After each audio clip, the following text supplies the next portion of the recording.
أضم صوتي إلى صوت بلال الحداد.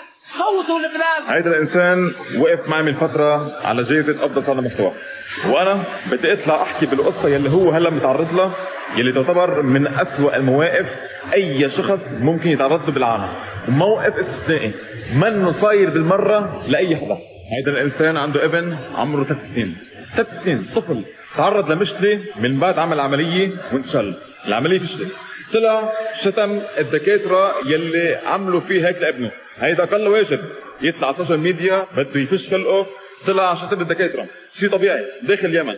من بعدها طلع الولد بده عمليه ثانيه لحتى يمشي حاله، ولا مستشفى بكل اليمن استقبلوه.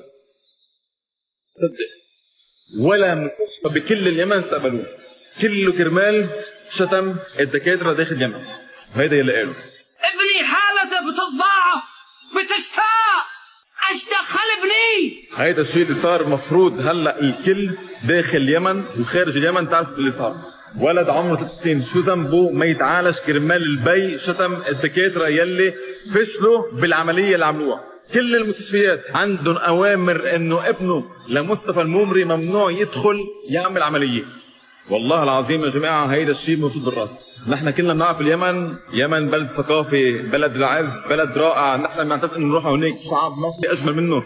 بس اما يلي صار، لا اهل اليمن ولا اليمن ولا برات اليمن بيقبل باللي صار مع ابنه لهيدا الانسان مصطفى المومري. وهيدا الانسان اي شيء بده نحن بنحطه فوق على راسنا، اي مساعده نحن حاضرين. بالسلام يا رب. هذا يرضيكم؟ المجلس الطبي يشير المحكمة.